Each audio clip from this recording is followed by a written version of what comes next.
ভুটকা, তামাক, পান, চা, অন্য জায়গাকার জল পান করে দাঁত খুব হলুদ হয়ে গেছে, কালো হয়ে গেছে, দাঁতে খুব জেদি পাথর জমে গেছে, দাঁতের গোড়া ফুলে গেছে, মুখ দিয়ে দুর্গন্ধ বার হচ্ছে, দাঁত দিয়ে রক্ত বার হচ্ছে, দাঁতে পোকা লেগে গেছে, দাঁতে হলুদ কালো জেদি মোটা দাগ পড়ে গেছে, তার জন্যে লোক সমাজে মুখ খুলে হাসতে পারছে না।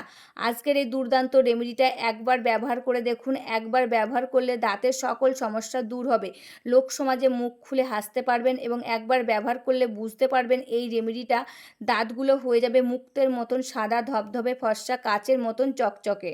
নমস্কার বন্ধুরা, আমি পাপিয়া। আরেকটি নতুন পর্বে তোমাদের সকলকে জানাই অনেক অনেক স্বাগত আর ভালোবাসা। আজকে তোমাদের সামনে একটা দুর্দান্ত রেমেডির ভিডিও নিয়ে চলে এসেছি। আজকে কিন্তু কোনো চুলের রেমেডি কিংবা স্কিন কেয়ারের রেমেডির ভিডিও আনিনি। আজকে নিয়ে এসেছি একটা দুর্দান্ত দাঁতের রেমেডির ভিডিও। আর এই যে এখন আমাদের কিন্তু সকলে দাঁতে যন্ত্রণা করছে, দাঁতের গোড়া ফুলে যায়, মাড়ি দিয়ে রক্ত পড়ে, দাঁতগুলো পোকায় খেয়ে যায়, দাঁতগুলো কালো হয়ে যাচ্ছে, হলুদ হয়ে যাচ্ছে, সমস্ত কিছু কিন্তু রিমুভ হবে আজকের এই দুর্দান্ত রেমেডিটা দিয়ে। তবে চলো রেমেডিটা কি দিয়ে বানাচ্ছি সেটাই দেখানো যাক। আর এই রেমেডিটা কিন্তু একদম সহজ পদ্ধতি রেমেডি, ঘরে রয়েছে সমস্ত উপকরণ, সেই উপকরণ দিয়েই বানানো হচ্ছে। তবে চলো রেমেডিটা কি দিয়ে বানাচ্ছি সেটাই দেখানো যাক। রেমেডিটা রেডি করার জন্য প্রথম উপকরণ লাগবে আমার এই যে কাঠকয়লা। এই কাঠকয়লা যারা উনুনে রান্না করে তাদের বাড়িতে কিন্তু থাকে, সেখান থেকে তোমরা নিয়ে নিতে পারো।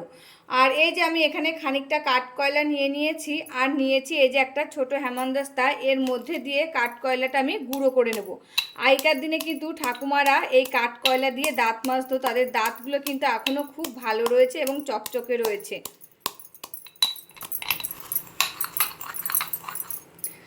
এই যে কাঠকলাটা কিন্তু গুঁড়ো করে নিয়েছি। এবার একটা বাটি নিলাম, এই বাটির মধ্যে এটাকে আমি ঢেলে নিলাম।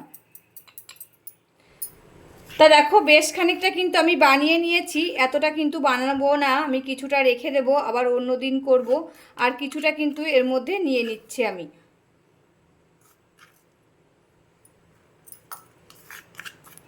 তো দেখো আমি কিন্তু এখানে এক সপ্তাহের জন্য বানিয়ে নিয়েছি। আর এই কাঠকয়লা কিন্তু আমাদের দাঁতের জন্য খুবই উপকারী, এটা তো তোমাদেরকে বলেই দিলাম। এবার আমি এর মধ্যে দিয়ে দিচ্ছি 1 চামচ হলুদ গুঁড়ো। আর এই হলুদ গুঁড়ো কিন্তু আমাদের দাঁতের জন্য খুবই উপকারী। আমাদের দাঁতের মাড়ি দিয়ে রক্ত পড়লে, দাঁতে যন্ত্রণা করলে এই হলুদ গুঁড়ো লাগালে কিন্তু কমে যায়। দাঁতের মাড়ি যদি ফুলে যায় এই হলুদ গুঁড়ো যদি লাগাই আমরা, সেটাও কমে যায়। মুখ দিয়ে দুর্গন্ধ বার হলে সেটাও কিন্তু কমে যায়। আর এই হলুদ গুঁড়ো কিন্তু একটি অ্যান্টিসেপটিক জিনিস। তা দেখো হলুদ গুঁড়োটা ভালো করে এই কাঠকয়লার গুঁড়োর সাথে আমি মিশিয়ে নিলাম। এবার আমি এর মধ্যে দিয়ে দিচ্ছি বিট নুন। এই বিট নুনটাও আমাদের দাঁতের জন্য খুবই উপকারী। আমাদের যদি দাঁতের গোড়া ফুলে যায়, দাঁতে যন্ত্রণা করে, দাঁতে পোকা হয়, এই লবণ দিয়ে যদি আমরা দাঁত মাজি তবে সেটা কমে যায়। এবং দাঁতের গোড়া দিয়ে রক্ত পড়ছে, দাঁতের গোড়া ফুলে যাচ্ছে, সেটাও কমাতে সাহায্য করে। মুখে দুর্গন্ধ বার হয়, সেটাও কমাতে সাহায্য করে এই লবণ। এবার আমি এর মধ্যে দিয়ে দিচ্ছি লেবুর রস। এই লেবুর রস যদি আমরা দাঁতে লাগাই, আমাদের দাঁত যে কালো হয়ে যাচ্ছে, হলুদ হয়ে যাচ্ছে, সেটা তুলতে সাহায্য করে। এবং মুখ দিয়ে দুর্গন্ধ বার হলে সেটাও কমাতে সাহায্য করে এই লেবুর রস। লেবুর রসটা ভালো করে এর সাথে আমি মিশিয়ে নিলাম। এবার আমি এর মধ্যে দিয়ে দিচ্ছি সর্ষের তেল। এই সর্ষের তেল কিন্তু দাঁতের জন্য খুবই উপকারী। এই সর্ষের তেল দিয়ে যদি দাঁত মাজি আমরা, শুধু সর্ষের তেল না, এর মধ্যে কিন্তু অন্য কোনো উপকরণ নিয়ে নিতে পারি। যেহেতু এখানে আমি অনেক উপকরণ নিয়েছি, এরকম নিতে পারো। শুধু লবণটাও তোমরা নিতে পারো। যখন দেখবে খুব প্রচণ্ড পরিমাণে দাঁতে যন্ত্রণা করছে, তখন সর্ষের তেল আর লবণ ভালো করে মিশিয়ে দাঁতটা মেজে নেবে, দেখবে দাঁতের যন্ত্রণা নিমেষের মধ্যে কমে যাবে। তা দেখো দুর্দান্ত একটা কিন্তু পেস্ট আমি বানিয়ে ফেলেছি। এটা দিয়ে যদি রেগুলার সকালবেলায় দাঁত মাজা যায় তবে আমাদের দাঁতগুলো খুব ভালো থাকবে। এই যে দাঁতগুলো হলুদ হয়ে যাচ্ছে, কালো হয়ে যাচ্ছে, সেটাও কিন্তু তুলে দেবে। মুখে দুর্গন্ধ থাকলে সেটাও রিমুভ করতে সাহায্য করবে। দাঁতের গোড়া ফুলে যাচ্ছে, দাঁত দিয়ে রক্ত বার হচ্ছে, দাঁতে যন্ত্রণা করছে, সমস্ত কিছু কিন্তু দূর করতে সাহায্য করবে আজকের এই দুর্দান্ত রেমেডিটা। তা দেখো এখানে কিন্তু আমি এক সপ্তাহের জন্য পেস্টটা বানিয়ে রেখেছি। এই যে খানিকটা গুঁড়ো করে রেখে দিয়েছি, এটা কিন্তু একটা কোটোয় ভরে রেখে দেবো। যখন এটা শেষ হয়ে যাবে আবার এটাকে আমি বানাবো, বানিয়ে ইউজ করব। আর এই রেমেডিটা কিন্তু আমাদের বাড়ি প্রত্যেকে ইউজ করে। এমনকি বাবার থেকে শুরু করে সবাই কিন্তু ইউজ করে আর খুব ভালো ফল পেয়েছে এটা ইউজ করার পর।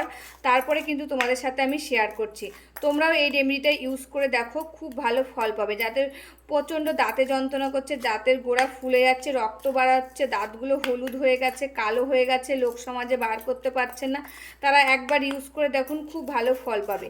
তা দেখো এই রেমেডিটা রেডি হয়ে গেছে। এবার কিন্তু আমি তোমাদের সামনে দাঁত মেজে শেয়ার করব আমি। বন্ধুরা এই যে রেমেডিটা নিয়ে নিয়েছি, এবার দেখো আঙুলে তুলে নিয়ে নিচ্ছি আমি, দিয়ে দাঁতটা আমি মেজে নেবো। আর এটা দিয়ে তোমরা প্রত্যেকদিন সকালে দাঁত মেজে যাবো, খুব ভালো ফল পাবে।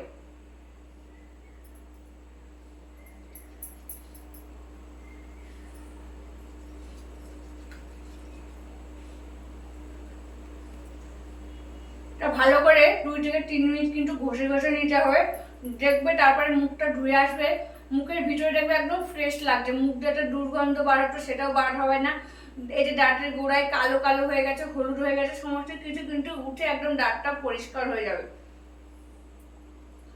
তা দেখো মেজে নিয়ে এসে এবার আমি মুখটা ধুয়ে আসছি।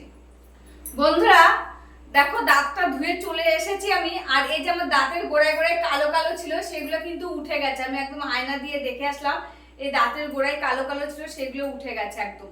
তোমরা এই রেমেডিটা দিয়ে দাঁত মেজে দেখো, প্রত্যেকদিন সকালবেলায় দাঁত মেজে দেখো, খুব ভালো উপকার পাবে। যাদের প্রচন্ড পরিমাণে দাঁতে যন্ত্রণা করছে তারা কিন্তু খুব উপকার পাবে এই রেমেডিটা দিয়ে দাঁত মেজে দেখো। তারপরে আমাকে কমেন্ট করে জানাবে সত্যি এটা ফলাফল দিয়েছে কিনা।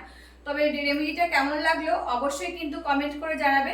আজকের মতন ভিডিওটা এখানে শেষ করছি, আবার দেখা হবে নতুন একটি ভিডিওর সাথে। তোমরা সবাই ভালো থাকবে, সুস্থ থাকবে, সাবধানে থাকবে, পরিবারের সকলকে ভালো রাখবে। আর আমার ভিডিওগুলি যদি ভালো লাগে প্লিজ একটা লাইক, কমেন্ট, শেয়ার আর সাবস্ক্রাইব করে আমার পাশে থাকবে, আমাকে প্রচুর প্রচুর ভালোবাসা দেবে। আজকের মতন এখানে শেষ করছি, আবার দেখা হবে নতুন একটি ভিডিওর সাথে।